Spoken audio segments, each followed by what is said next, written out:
Alright y'all, welcome back to the channel and to some more turkey patterning, and today we've got another little bit more old school combination, an older style shell with an older choke that I think could give us a surprisingly decent result for what it is. These shells haven't been horrible so far, so we'll see what this combination can actually do for us. But as for the load I brought out here today, I got out some more of the Remington Nitro Magnum shells. They are a 12 gauge, 3 inch, 1 7/8 ounce payload of lead 4s, moving about 10 feet per second. Now these are not technically a turkey shell. They are a heavy field Magnum style load, high brass, buffered payload, good full length wad, that kind of stuff. The specs are the same as the Nitro turkeys, but I believe the lead is a little bit different. It's either a little bit different compound or one is plated and one isn't, or something along that line. Some of you guys might be able to confirm some of that down in the comments. Either way, for these being a lead Remington shell that's technically not even a turkey load, they have been surprisingly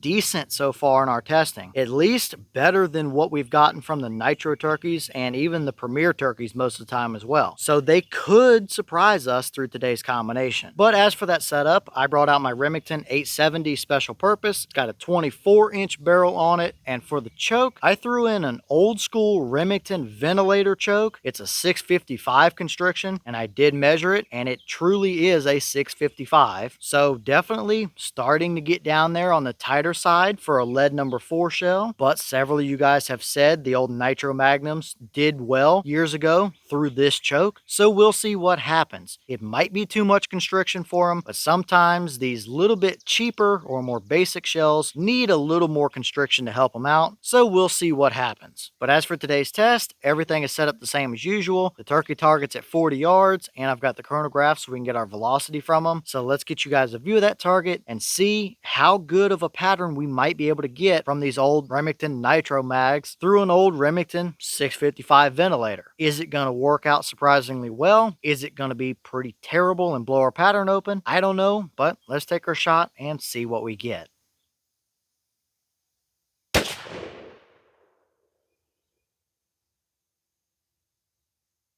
Alright, that shell gave us 1278 through the chrono. Loss claim is 1210, so we are over that claim, but high 1200s is what we have been seeing from these shells across the board. So nothing out of the ordinary, but how did they do through a 655 down there at 40? Let's go check it out and see.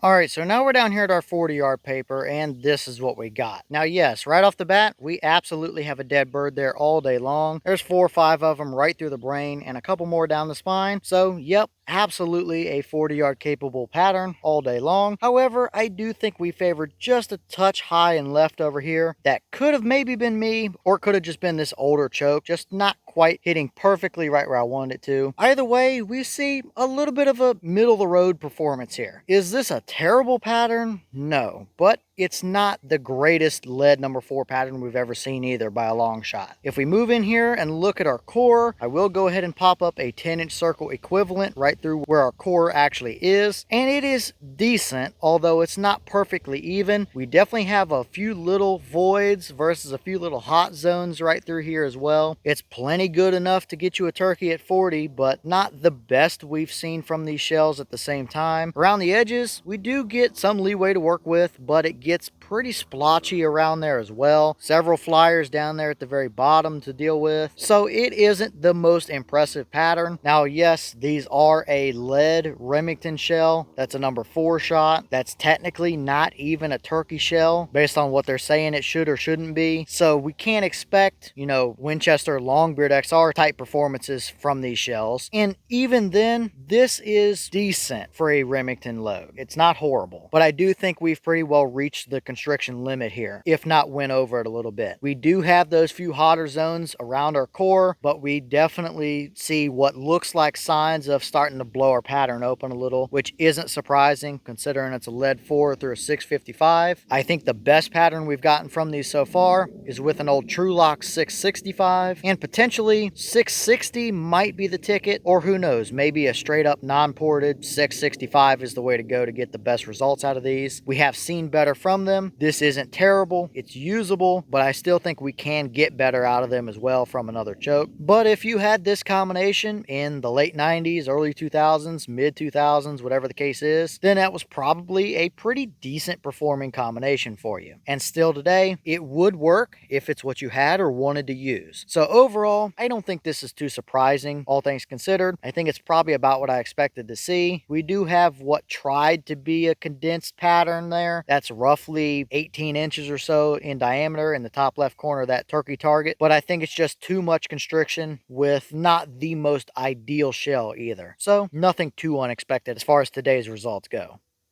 And here's the wad out of that shell. Very typical Remington stuff. I think it's the same wad they use in a lot of their shells. They've got the ribs down the inside of the petals there, but there's nothing stuck down in there. You can see though that it is starting to get chewed up pretty good. These Remington wads are pretty thin and pretty soft, so that's nothing too unusual, but you can definitely tell it went through a pretty tight choke there that has porting as well. And I think we've pretty well hit the limit here as far as constriction goes to where we're really going to start blowing these all over the place. So the wad, nothing out of the ordinary, but also nothing fancy to look at either.